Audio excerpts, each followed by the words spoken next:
जय हिंद दोस्तों, मैं फिर से नए क्लास परसेंटेज के साथ परसेंटेज का नए टॉपिक के साथ आए हैं।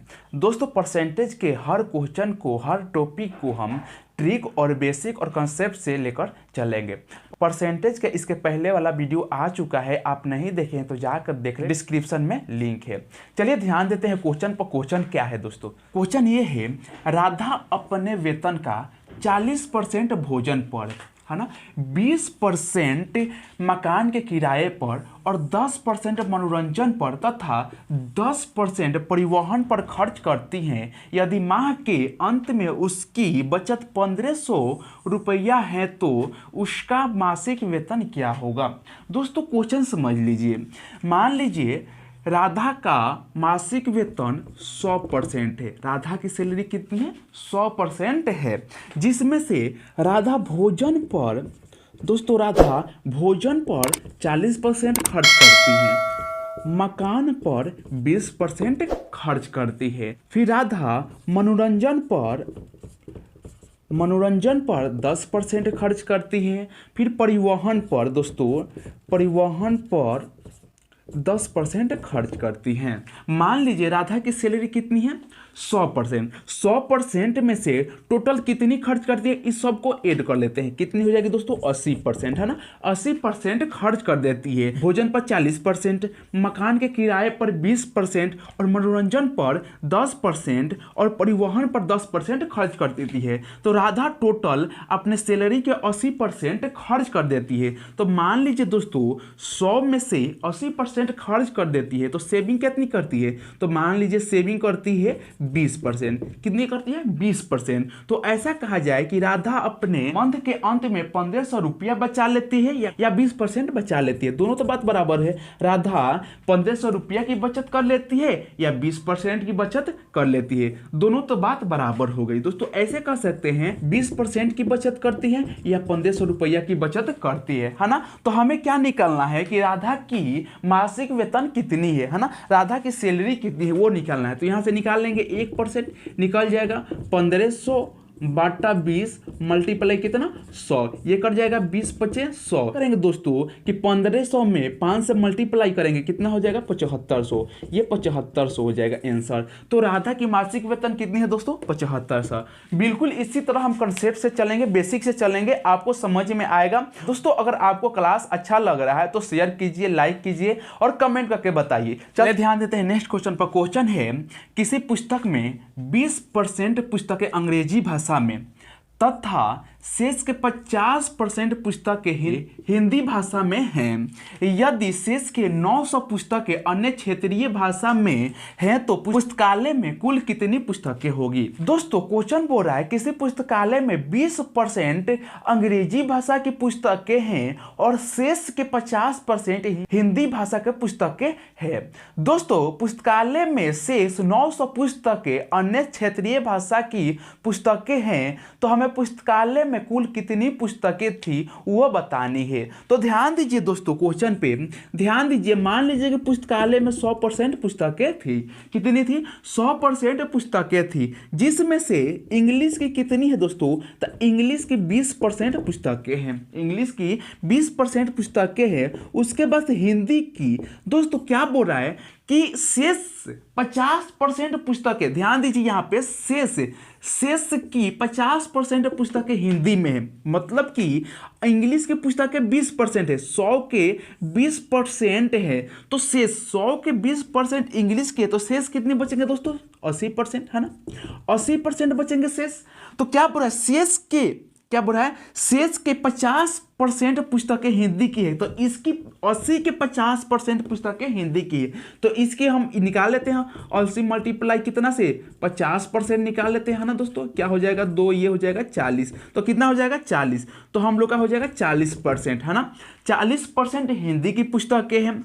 उसके बाद ध्यान दीजिए दोस्तों क्या बोल रहा है कि शेष के 900 पुस्तकें अन्य क्षेत्रीय भाषा के बच जाते हैं। तो इन दोनों के ऐड कर दिया जाए, इंग्लिश प्लस हिंदी का दोनों को जोड़ने पर कितना? 60% पुस्तकें हैं, हिंदी और इंग्लिश की 60% पुस्तकें हैं और अन्य क्षेत्रीय भाषाएं की पुस्तकें 900 हैं। तो मान लीजिए 100% में से 60% पुस्तकें हिंदी इंग्लिश की है, तो इसमें से 40% पुस्तकें अन्य क्षेत्रीय भाषा की होगी। ऐसे कहा 40% कहा जाए या 900 कहा जाए, दोनों तो बात बराबर है दोस्तों। 40% कहा जाए या 900 कहा जाए, दोनों तो बात बराबर है। यहाँ पर ध्यान दीजिए, 40% कहा जाए या 900 कहा जाए, दोनों बात बराबर है। हमें कुल पुस्तक निकालनी है तो 1% की निकाल देते हैं। 900 बट्टा 40 मल्टीप्लाई कितना से 100 से। अब ध्यान दीजिए दोस्तों, 1 0 से 1 0 कट गए, ये 25 चौके 100 और 90 में 25 से मल्टीप्लाई कर लेते हैं कितना दोस्तों 2250। हम लोग का आंसर कितना हो जाएगा दोस्तों 2250। मतलब पुस्तकालय में कुल पुस्तकों की संख्या कितनी है 2250 है। चलते हैं नेक्स्ट क्वेश्चन पर दोस्तों। एक व्यक्ति अपनी आय का 20% घर के किराए पर तथा शेष के 25% खाने पर तथा शेष के 10% शिक्षा पर खर्च करता है तथा माह के अंत में 5400 रुपये की बचत करता है, तो कुल आय ज्ञात कीजिए। है ना दोस्तों, व्यक्ति के कुल आय ज्ञात करना है ना। एक व्यक्ति, मान लीजिए एक व्यक्ति का कुल आय 100% है। कितनी है 100% है, जिसमें से घर के किराए पर 20% खर्च करता है। एक व्यक्ति के मानकर चलते हैं कि इसकी कुल आय कितनी होगी 100% होगी, तो घर के किराए पर कितना खर्च करता है दोस्तों 20%। यहाँ ध्यान दीजिए, बोल रहा है कि शेष का 25%, मतलब कि उसकी कुल आय 100% है, 100% में से 20% तो खर्च कर देता है घर के किराए पर, बचता कितना 80% बचता है दोस्तों 80%। तो शेष बच जाता है 80%, है ना, शेष बच जाता है 80%। फिर बोल रहा है कि शेष का 25% खाने पर खर्च करता है, शेष का, तो शेष कितना बच जाता है 80%। तो हमें 80 का हमें 25% निकाल लेना है, 25/100, है ना। हमें निकाल लेंगे, ये कट जाएगा 4 से, ये कट जाएगा 20 से। तो खाने पर कितना खर्च करता है दोस्तों, खाने पर 20% खर्च करता है, खाने पर कितना 20% खर्च करता है। फिर ध्यान दीजिए, यहाँ बोला कि शेष का 10% शिक्षा पर खर्च करता है, शिक्षा पे, है ना। मान लीजिए कि शेष का, तो इसमें से 20% 80% में से शेष कितना बच जाता है। जब 20% खर्च कर देता है कितना खाने पर, तो 80 में से 60% बढ़ जाता है। अब बोल रहा है कि शेष का, तो हम लोग का शेष कितना बढ़ जाता है दोस्तों 60%। फिर बोल रहा है कि शेष का 10% शिक्षा पे, मतलब कि हम 60 का 10% निकाल लेते हैं, कितना हो जाएगा दोस्तों, ये कट जाएगा 10 से, ये कट जाएगा 6 से। तो शिक्षा पर कितना खर्च करता है 6%, शिक्षा पे 6% खर्च करता है। ध्यान दीजिए, वो टोटल 46% खर्च करता है, 46% खर्च करता है। घर के किराए पर 20% खर्च करता है, खाने पर 20% खर्च करता है और शिक्षा पर कितना खर्च करता है 6%, है ना।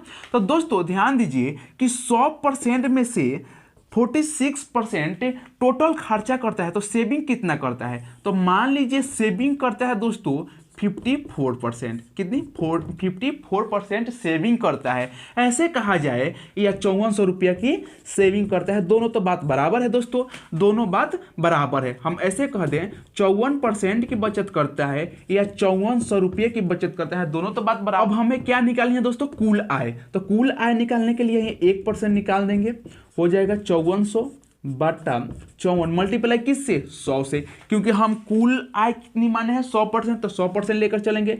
हाई कट गया कितना है 100 बार में, अब 100 में 100 से मल्टीप्लाई करेंगे कितना हो जाएगा 10,000, कितना हो जाएगा 10,000। तो कुल आय कितनी है दोस्तों 10,000। आया बस समझ में। एक आपको शॉर्ट ट्रिक बता रहे हैं दोस्तों, इसका इस टाइप के क्वेश्चन का हम बिल्कुल शॉर्ट ट्रिक बता रहे हैं। उसकी बचत कितनी है दोस्तों, तो 5400, तो हम क्या लेंगे 5400, है ना, 5400 मल्टीप्लाई उसकी कितनी खर्च हो जाती है, तो उसकी घर के किराए पर कितनी खर्च हो जाती है 20%। तो हम करेंगे क्या दोस्तों, ऊपर हम 100 ले लेंगे, नीचे 100 में से माइनस कर लेंगे 20, है ना, तो कितना हो जाएगा 80। हम शॉर्ट ट्रिक बता रहे हैं, इस टाइप के क्वेश्चन आएगा तो कैसे शॉर्ट ट्रिक से निकालेंगे, फिर मल्टीप्लाई कर लेंगे। फिर कितना खर्च करता है शेष का 25%, तो ऊपर ले लेंगे 100, 100 में से माइनस कर देंगे 25, कितना हो जाएगा 75। फिर मल्टीप्लाई, फिर कितना खर्च करता है 10%, तो ऊपर लेंगे क्या 100 और बट्टा में 10, 100 में 10% माइनस करेंगे कितना हो जाएगा 90। 90। इस टाइप को इसको हम हल कर देंगे, आ जाएगा हम लोग का आंसर 10,000 आंसर आ जाएगा। बिल्कुल,